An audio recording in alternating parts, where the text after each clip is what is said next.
এই যে হয়তো ঈদের ছুটিতে আমরা বাসায় আসলাম, এই এত সুন্দর একটা প্রকৃতির মাঝে বসে আছি, যদিও ইকবাল তো চাকরি ছেড়ে দিয়ে গ্রামে চলে এসেছে। ভালো আসলে এই ডিসিশন। সৌন্দর্য, এই ফিলিংস কি অন্য কোথাও আসলে পাওয়া যায়? আমি প্রতিনিয়তই নিই তো। ইকবালের কি মনে হয়? আসলে আমি তো চলে আসছি এই এই ফিলিংসের কারণেই। এইটা চাকরি, পরের চাকরি করা আর হচ্ছে বাইরে বাইরে থাকা, বাইরে বাইরে থাকা, এগুলো আসলে ভালো লাগে না। আমি তুই তো তো যাসই না। আর আমি যাইনি, এর মায়া ছাড়া আমি কোথায় যাবো? এই যে সারা জীবন এই দেখিছি এই গাছ, এই সৌন্দর্য, প্রতিদিন বিকাল হলেই আমি চলে আসি এখানে, এসে বসে থাকি। এক মন খারাপ হলেও আমার এই জায়গা ভালো লাগে, আমার খুশি হলেও এই জায়গাটাই ভালো আমি লাগে। এখানেই মরতে চাই। আমার সবকিছু এখানে, এই শেষ পর্যন্ত না, এখানে আমাদের থাকতে চাই। শৈশবটা তো আসলে এই জায়গায় কাটছে, তাই না? এই জায়গায় আমরা খেলা করছি, ক্রিকেট খেলছি একসময়, এখন যদিও ধান ক্ষেত হয়ে গেছে। হ্যাঁ, ইকবালের ফুটবল নিয়ে যদিও আসলে থাকে না। মেহেদি আপনি তো সেই চুনারুঘাট থাকেন, সেই সিলেটের চুনারুঘাট। এখন কেমন লাগে? চুনা লাগাই বাস। আমি তো সবসময় আমার শৈলকুপাকে ফিল করি, ছোটোবেলা ফিল করি। এই নদী, সাঁতার কেটে গোসল করা, চোখ লাল না হওয়া পর্যন্ত উঠতাম না। এই যে সামনে আলু দেখা যাচ্ছে, মিষ্টি আলু, এইগুলো কাঁচি দিয়ে ঘুরে ঘুরে এক পিস বেরোতো অর্ধেক, সেটা আবার নিয়ে গিয়ে ধুয়ে কাঁচা কাঁচা খেতাম। আর এই সামনে ক্রিকেট খেলতাম। আর আমরা যে সবাই একসাথে আছি, আমার তো মনে হচ্ছে আমরা সেই 25 বছর আগে ফিরে গেছি। আমাদের বয়স এখন 10-12 এরকম, অথচ আমাদের বয়স কিন্তু এখন অনেক হয়ে গেছে, চুল সবারই কম বেশি পেকে গেছে। না, ইকবাল তো হ্যাঁ। একটা এনজিওর, বড় একটা এনজিওর চাকরি ছেড়ে চলে আসলো খামার করার উদ্দেশ্যে। যদি এখন সে ডাক্তার হয়ে গেছে, গরু ছাগলের ডাক্তার। আসলে কেমন চলতেছে? তুই তো সব সব জায়গায় ঘুরিস টুরিস, কেমন লাগতেছে আসলে? গ্রামের মানুষ এখনো সহজ সরল, তাদের সাথে মিশে মজা আছে। চার দেয়ালের ভিতর থেকে অতটা মজা পাওয়া যায় না যতটা গ্রামে। পশু পাখির প্রেম আলাদা প্রেম। আমি ব্যক্তিগত জীবনে এখন পশু চিকিৎসার সাথে জড়িত। এদের সাথে চলাফেরা তো সেইভাবে কথা বলে না ওরা, কিন্তু অনেক কিছু ওরা আমাদেরকে বোঝায়। কষ্ট পাইলে বোঝা যায়, দুঃখ পাইলে বোঝা যায়। আবার ওদের দ্বারা যদি যে খামারি উপকার হলে সে আমাদের কথা মনে রাখে। এগুলো আসলে একটা বড় পাওয়া। আমি চাই বাকিটা জীবন এর সাথে জড়িত থাকতে, মানুষ এবং প্রাণীকুল উভয়কে উপকার করে প্রকৃতির দেশের উপকার রাষ্ট্র গঠনে অর্থনৈতিকভাবে সহযোগিতা করার চেষ্টা করতে চাই। সবাই আমার জন্য দোয়া করবেন। আসলে ছোটবেলা থেকে তো আমরাও সব সময় এই সেই থাকতাম।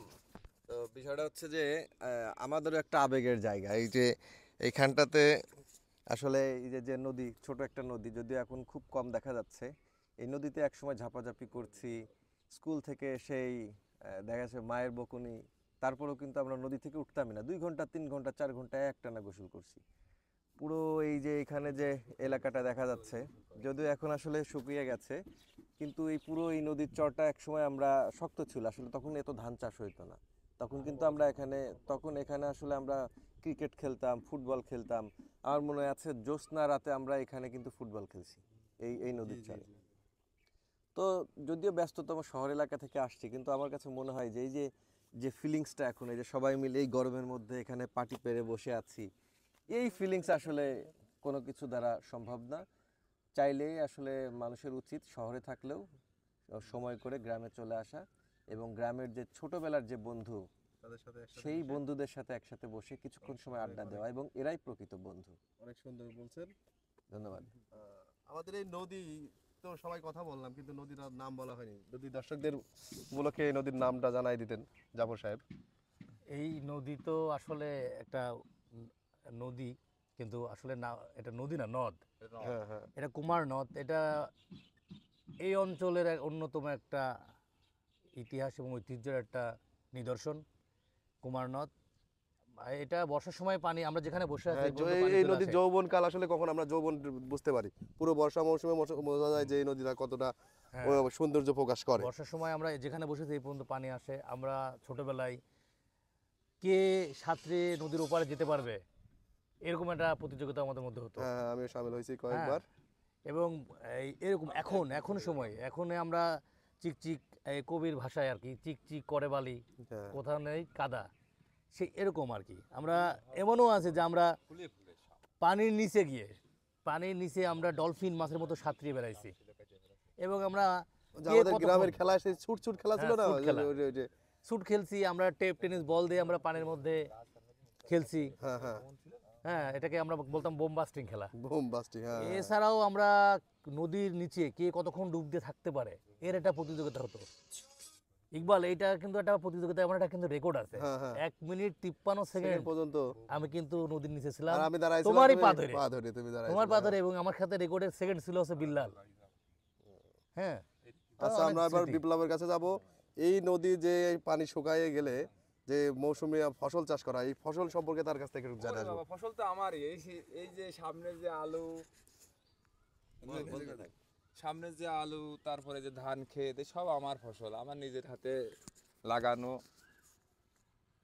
এখানে উৎপাদন কেমন হয় সেটা জানতে চাচ্ছি।